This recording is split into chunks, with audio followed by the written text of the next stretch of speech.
Olá, seja muito bem-vindo, seja muito bem-vinda à nossa segunda aula. E nessa aula nós vamos falar sobre outro aspecto do sistema nervoso, dando continuidade à nossa primeira aula. Na primeira aula nós vimos como se configura, como se estrutura o sistema nervoso. Agora nós vamos ver um pouquinho mais fundo nessa história. Vamos lá?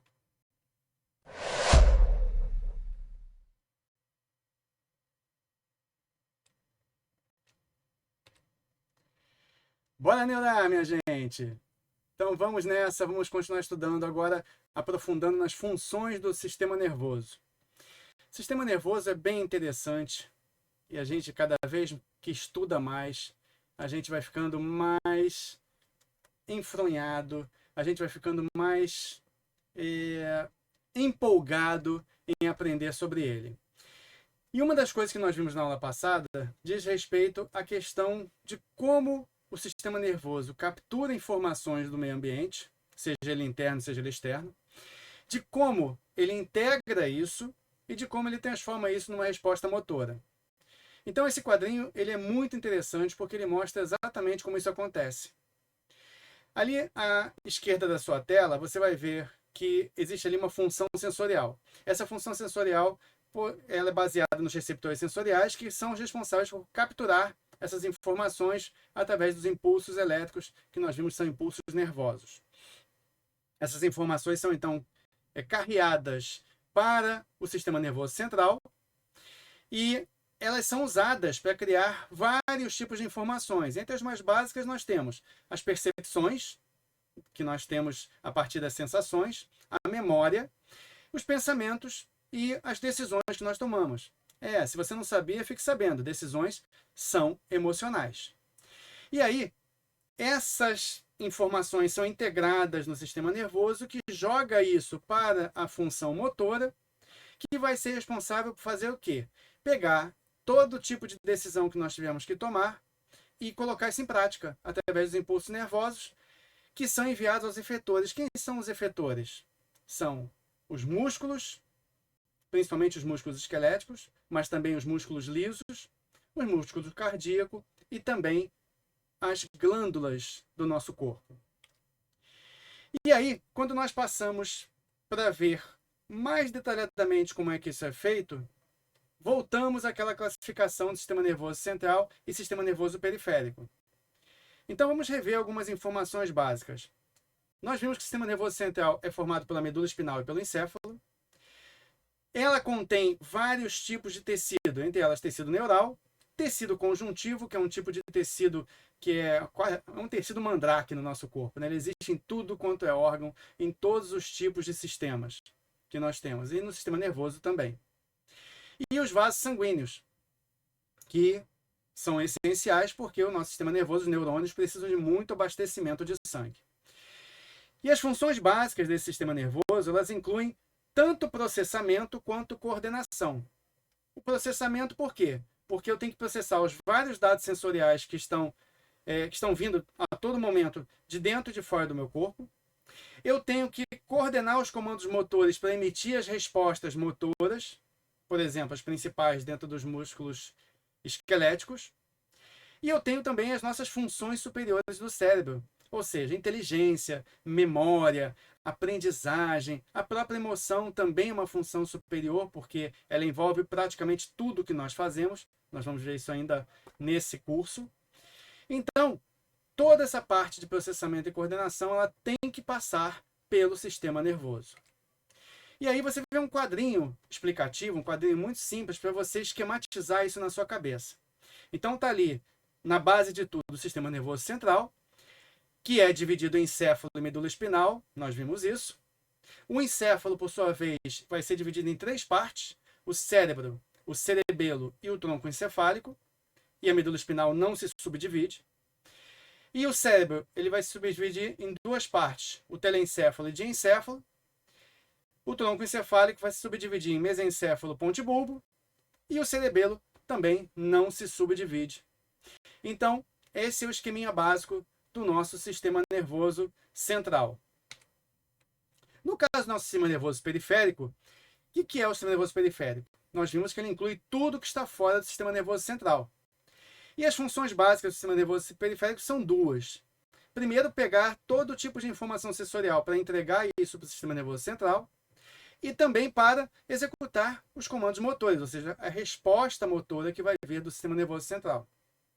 Para isso, nós temos os nervos. E os nervos, também são chamados de nervos periféricos, eles são formados por feixes de axônios, mais ou menos longos, mais ou menos grossos, dependendo da quantidade de neurônios que está ali envolvida. E esses feixes de axônios levam a informação sensorial ao sistema nervoso central e trazem os comandos periféricos do sistema nervoso central para o sistema nervoso periférico. E eles fazem isso através de duas vias principais, os nervos cranianos e os nervos espinais, conforme também nós já tínhamos visto na aula 1. E aí tem um quadrinho também, resumo, sobre o sistema nervoso periférico, que envolve os nervos, os gânglios e as terminações nervosas. Os nervos nós já tínhamos visto que se dividem em cranianos e espinais, 12 pares de nervos cranianos, 31 pares de nervos espinais. Alguns autores falam de 13 pares de nervos cranianos, mas 12 pares é o básico que você encontra praticamente em toda a literatura. Então vamos seguir com ela. E da divisão funcional do sistema nervoso periférico, nós vamos ter uma divisão aferente ou sensitiva, que vai ser responsável justamente por carrear esses dados sensoriais para o sistema nervoso central. E eles fazem isso através dos receptores, que são os receptores sensoriais, são como se fossem sensores, e eles detectam ou alterações no sistema ou no ambiente, ou eles respondem a determinados estímulos. Por exemplo, se alguém tocar em você, isso vai provocar um estímulo que vai provocar a ativação, por assim dizer, de receptores que estão embaixo da sua pele. Esses receptores vão mandar essa informação para o sistema nervoso central e você vai ter a percepção de que você está se tocando. Ou se alguém te tocasse, por exemplo, aconteceria o mesmo. Também temos neurônios e células especializadas que fazem isso, que são os próprios receptores sensoriais. E temos, no caso, receptores específicos, especiais. Nos olhos, nós temos receptores responsáveis pela visão. Nas orelhas, receptores responsáveis pela audição. E no nariz, receptores responsáveis pelo olfato. Na divisão inferente ou motora, é o contrário, né? O sistema nervoso central emite a resposta motora e manda isso para o sistema nervoso periférico. E aí nós temos duas subdivisões. O sistema nervoso somático, que ele controla justamente essa contração dos músculos esqueléticos, que são, na maioria dos casos, voluntários. No caso dos involuntários, nós temos os reflexos. E o sistema nervoso autônomo, que, como nós já vimos, é totalmente autônomo, e ele controla ações subconscientes, contrações de músculo liso. O músculo liso está onde? Está nos diversos órgãos do seu corpo. Por exemplo, estômago tem musculatura lisa, intestino tem musculatura lisa, vasos sanguíneos tem musculatura lisa. Praticamente todos os outros órgãos têm musculatura lisa envolvida, que você não controla. Você também não controla músculo cardíaco e você também não controla as secreções glandulares. Tudo isso é automatizado pelo seu sistema nervoso. E aí você tem uma divisão simpática e uma divisão parasimpática. Quer dizer que a divisão simpática é mais simpática que a parasimpática? Não, não é isso. É só questão de nomenclatura mesmo. A divisão simpática, em geral, ela tem uma ação estimulante, que vai fazer o seu sistema entrar num sistema que a gente chama de luta ou fuga. E a divisão parasimpática, em geral, tem um efeito relaxante, que vai fazer com que você entre em estado de repouso. E aí você tem um quadrinho que faz um resumo disso. Essa imagem ela é bem interessante, ela mostra à esquerda da sua tela o sistema parasimpático, à direita da sua tela o sistema simpático, e como os vários órgãos respondem a isso. Então, por exemplo, o sistema simpático dilata pupilas, inibe salivação, relaxa os brônquios, aumenta o batimento cardíaco, diminui a digestão lenta, diminui a digestão, na verdade, né? Estimula a liberação de glicose, reduz musculatura intestinal, aumenta a produção de adrenalina, e assim vai, né? Reduz fluxo sanguíneo para os órgãos genitais, enquanto a parasimpática ela faz constricção da pupila, estimula a saliva, constricta os brônquios, diminui o batimento cardíaco, estimula a produção de bile, estimula a digestão, estimula musculatura, o relaxamento da musculatura intestinal e causa ereção, estimula lá os seus órgãos genitais. Quer dizer, mas André, olha só, em alguns casos eu estou vendo que o simpático ele relaxa e o parasimpático ele estimula. Mas o efeito geral disso, por isso que a gente fala no geral, né? O efeito geral disso é que o simpático prepara você para a luta ou fuga e o parasimpático prepara você para a parte de repouso.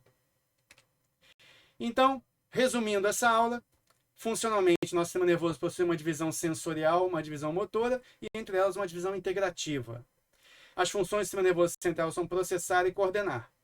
As funções do sistema nervoso periférico são entregar informações sensoriais do sistema nervoso central e executar informações motoras do sistema nervoso central. Para cumprir essa função, ela possui uma divisão aferente ou sensitiva e uma divisão eferente ou motora, que nesse segundo caso é dividida em sistema nervoso somático e sistema nervoso autônomo. E o SNA, que é o sistema nervoso autônomo, se divide em sistema nervoso simpático e parasimpático. E aqui nós chegamos ao final da nossa aula. Eu espero que você tenha gostado. Se prepare, porque vem muito mais por aí. Espero você lá na nossa terceira aula. Até lá!